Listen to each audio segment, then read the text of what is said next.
മഹത്തായ ജലോത്സവത്തിലേക്ക് നമ്മൾ കടന്നിരിക്കുകയാണ്. അധ്യക്ഷ പ്രസംഗം അങ്ങനെ നടത്താൻ ഞാൻ ഉദ്ദേശിക്കുന്നില്ല. നമ്മുടെ വിശിഷ്ടാതിഥി, പ്രത്യേകിച്ച് ഈ സമ്മേളനം, ഈ നെഹ്റു ട്രോഫി ജലോത്സവം ഔപചാരികമായി ഉദ്ഘാടനം ചെയ്തുകൊണ്ട് ശ്രീ PA മുഹമ്മദ് റിയാസ് സംസാരിക്കും. നെഹ്റു ട്രോഫി എന്നത് ഈ നാടിന് സമ്മാനിക്കുന്നത് ഒരു കൂട്ടായ്മയുടെ കൂടി കരുത്തിൻ്റെ പ്രതീകമായിട്ടാണ്. നെഹ്റു ട്രോഫി കേവലമായ ഒരു ജലോത്സവമോ ജലമേളയോ മാത്രമല്ല, ഒരു ജനതയുടെ അധ്വാനത്തിൻ്റെയും കൂട്ടായ്മയുടെയും വിജയമാണ്. ഈ പുന്നമടക്കായലിൻ്റെ കരകളിൽ ദൃശ്യമാവുന്നത് കൈവരിക്കാൻ വേണ്ടിയിട്ടാണ് ഓരോ ചുണ്ടൻ വള്ളങ്ങളും ഇവിടെ ഇന്ന് റെഡിയായി നിൽക്കുന്നത്. പുന്നമടക്കായലിൽ ആവേശത്തിൻ്റെ അലകൾ ഉയരുമ്പോൾ തീരങ്ങളിൽ അതിനേക്കാൾ ആവേശത്തിൻ്റെ കൊടുമുടിയിലേക്ക് ഒരു ജനത കയറുന്നു എന്നുള്ളതാണ് ഓരോ ജലോത്സവങ്ങളിലും, വിശിഷ്യ നെഹ്റു ട്രോഫി ജലോത്സവങ്ങളിൽ, ജലമേളകളിൽ നമ്മൾ കാണുന്നത്. ഇത് കേരളം ലോകത്തിന് കാഴ്ചവെക്കുന്ന ഏറ്റവും പ്രധാനപ്പെട്ട ഒരു ദൃശ്യ വിസ്മയം കൂടിയിട്ടാണ്. വീണ്ടും ഒരിക്കൽ കൂടി പുന്നമടക്കായലിൻ്റെ കരകളിലേക്ക് ലോകം കണ്ണു തുറന്ന് എത്തി നിൽക്കുന്നത് ഈ വിസ്മയത്തെ ആവോളം ഉള്ളിൽ ചേർത്ത് വെക്കാനാണ്, അത് കണ്ട് മനസ്സ് നിറയ്ക്കാനാണ്. അതുകൊണ്ട് തന്നെ വാക്കുകൾ അപ്രസക്തമായി തീരുന്ന മുഹൂർത്തമാണ് ഇത്. ഏറ്റവും ഉദാത്തമായൊരു മാതൃക ഞാൻ നേരത്തെ പറഞ്ഞതുപോലെ ഈ ജലമേള, ഈ ജലോത്സവം അധ്വാനത്തിൻ്റെയും കൂട്ടായ്മയുടെയും വിജയമായിട്ടാണ് കാണുന്നതെല്ലാം. ഇവിടെ ഇന്ന് പങ്കെടുത്തിരിക്കുന്ന ഓരോ ചുണ്ടൻ വള്ളങ്ങളാണെങ്കിലും, ഇതിൻ്റെ സംഘാടകരാണെങ്കിലും, കരകളിൽ നിൽക്കുന്ന എല്ലാവരുമാണെങ്കിലും ഒരു നാടപ്പാടെ പങ്കാളിയായി തീരുന്നു എന്നുള്ളതാണ് നെഹ്റു ട്രോഫിയുടെ ഏറ്റവും വലിയ പ്രത്യേകത. അതുകൊണ്ട് തന്നെയാണ് ഞാൻ വീണ്ടും ആ വാക്ക് ആവർത്തിക്കുന്നത്. ഒരു നാടിൻ്റെ കൂട്ടായ്മയുടെ, അധ്വാനത്തിൻ്റെ, അത്യധ്വാനത്തിൻ്റെ ഒരു പ്രതിഫലമാണ് ഇന്ന് നമ്മൾ കാണുന്ന ഈ ജലോത്സവം എന്നുള്ളത്. അതുകൊണ്ട് അങ്ങേയറ്റത്തെ ആവേശത്തിലാണ് ഞാനും നിൽക്കുന്നത്.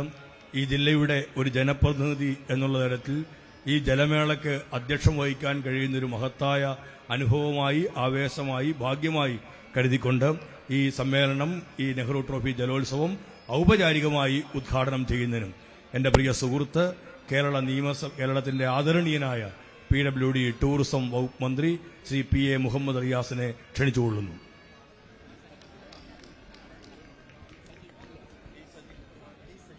അധ്യക്ഷൻ, ബഹുമാന്യനായ കേരളത്തിന്റെ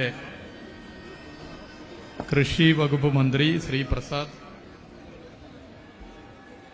വേദിയിലുള്ള MLA മാർ ശ്രീ ചിത്തരഞ്ജൻ, ശ്രീ എച്ച് സലാം, പ്രതിഭ, സിംബാബ്വേയുടെ മന്ത്രി ഉൾപ്പെടെ ഇതിന്റെ സംഘാടകർ, വേദിയിലുള്ള ബഹുമാന്യരെ,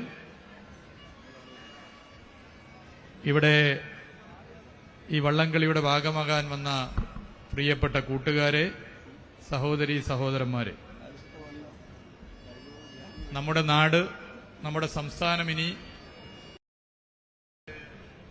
ആവേശത്തിൽ മുന്നോട്ട് നീങ്ങുകയാണ്. ആലപ്പുഴയിൽ നിന്നും കുട്ടനാട്ടിൽ നിന്നും ഉയരുന്ന ആർപ്പുവിളികൾ ഇന്ന് ലോകത്തെ ആകെ ത്രസിപ്പിക്കുമെന്ന കാര്യത്തിൽ നമുക്കൊന്നും സംശയമില്ല. കായൽ പരപ്പിലെ ഓളങ്ങൾ തീർക്കുന്ന ആവേശം നാടിന്റെ ആവേശമായി മാറാൻ വേണ്ടി പോവുകയാണ്.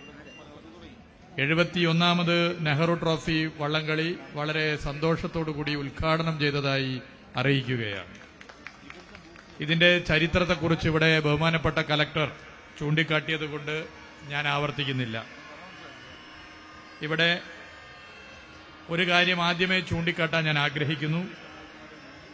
വേമ്പനാട് കായലിൽ 30 ടൺ വേസ്റ്റ് ജില്ലാ ഭരണകൂടവും ടൂറിസം വകുപ്പും ചേർന്ന് നീക്കിയ പ്രവർത്തനം വളരെ മാതൃകാപരമാണ്. അതിന് നേതൃത്വം കൊടുത്ത എല്ലാവരെയും പ്രത്യേകം അഭിനന്ദിക്കാൻ ഈ വേള ആദ്യം തന്നെ ഞാൻ ഉപയോഗപ്പെടുത്താൻ ആഗ്രഹിക്കുകയാണ്. ഇവിടെ നെഹ്റു ട്രോഫി വള്ളംകളിയുടെ ചരിത്രത്തെക്കുറിച്ച് ചൂണ്ടിക്കാട്ടിയപ്പോൾ ആദ്യ വർഷം 8 വള്ളങ്ങളായിരുന്നു മത്സരത്തിൽ പങ്കുകൊണ്ടത്. അവിടെ നിന്നാണ് ഈ വള്ളംകളിയുടെ ഇത്രയും വിപുലമായി വികസിച്ച് മുന്നോട്ട് പോകുന്ന സ്ഥിതി ഉണ്ടായത്. 21 ചുണ്ടൻ വള്ളമടക്കം 71 വള്ളങ്ങളാണ് ഇത്തവണ മത്സരത്തിന് ഇറങ്ങുന്നത്. ഇത് ഏറെ ആവേശകരമായ അനുഭവമാണ്. ഈ വള്ളംകളിയെ വലിയ പ്രാധാന്യത്തോടു കൂടിയാണ് സംസ്ഥാന സർക്കാർ കണ്ടിട്ടുള്ളത്.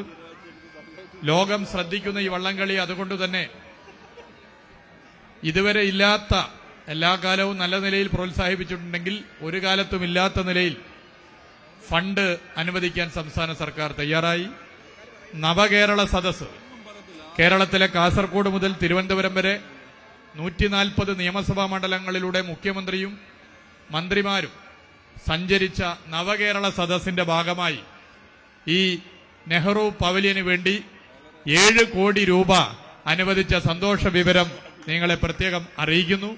ഇതിനു പുറമെ ഇവിടുത്തെ ബഹുമാനപ്പെട്ട MLA ഇതിന്റെ മുഖ്യ സംഘാടകനായി രാപ്പകലില്ലാതെ മറ്റ് MLA-മാർക്കൊപ്പം സംഘാടകർക്കൊപ്പം അധ്വാനിച്ചുകൊണ്ടിരിക്കുന്ന ശ്രീ ചിത്തരഞ്ജൻ 2 കോടി രൂപ MLA ഫണ്ടിൽ നിന്നും ഇതിനു വേണ്ടി അനുവദിച്ചു. ഇതോടൊപ്പം ഇത് രണ്ടിനും പുറമെ കേരളത്തിന്റെ ടൂറിസം വകുപ്പ് സംസ്ഥാന സർക്കാർ ആലോചിച്ചതിന്റെ ഭാഗമായി 1 കോടി രൂപ കൂടി ഇത്തവണത്തെ നെഹ്റു ട്രോഫി വള്ളംകളിക്ക് അനുവദിച്ചുകൊണ്ട് 10 കോടി രൂപയാണ് ഇത്തവണത്തെ നെഹ്റു ട്രോഫി വള്ളംകളിക്ക് ചരിത്രത്തിൽ ആദ്യമായി വലിയൊരു തുക ഈ സംസ്ഥാന സർക്കാർ അനുവദിച്ചത് എന്നുള്ള സന്തോഷ വിവരം നിങ്ങളെ പ്രത്യേകം അറിയിക്കാൻ ഞാൻ ആഗ്രഹിക്കുന്നു.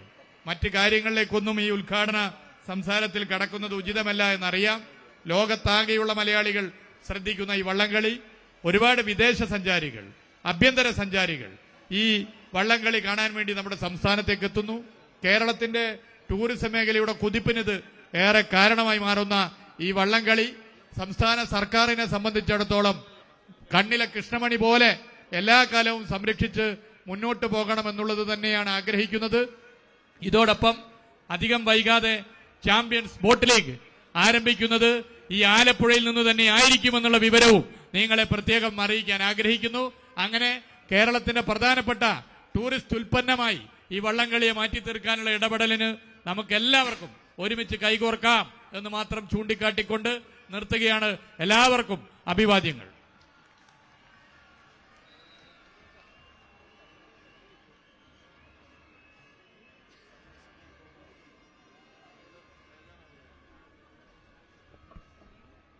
ബഹുമാന്യരെ, ഈ ജലമേളയുടെ അടുത്ത ഘട്ടം നമുക്ക് ഈ വള്ളംകളിയിൽ പങ്കെടുക്കുന്ന 21 ചുണ്ടൻ വള്ളങ്ങൾ ഈ മത്സരത്തിൽ ഇന്ന് പങ്കെടുക്കുന്നു. അതിന്റെ ക്യാപ്റ്റന്മാരെയും ആ ടീമുകളെയും പരിചയപ്പെടുകയും അഭിവാദ്യം സ്വീകരിക്കുകയും അതിനോടൊപ്പം മാസ്റ്ററിൽ ഫ്ലാഗ് ഓഫ് ചെയ്യുകയുമാണ് അടുത്തത്. ഈ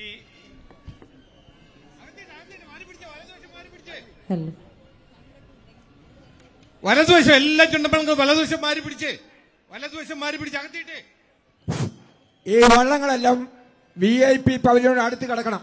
കയ്യകലത്തിൽ കിടക്കണം. കയ്യകലത്തിൽ ഗംഭീരമായ ഒരു മാച്ചിൽ നമുക്ക് നടത്തണം. കാലാവസ്ഥ അനുകൂലമാണ്. നിങ്ങളെല്ലാവരും പൂർണ്ണമായിട്ട് സഹകരിക്കണം. ഇത് നമ്മുടെ ഗംഭീരമായിട്ട് നടത്തുവാൻ വള്ളത്തിയിരിക്കുന്ന മുഴുവൻ ആൾക്കാരും സഹകരിക്കണം.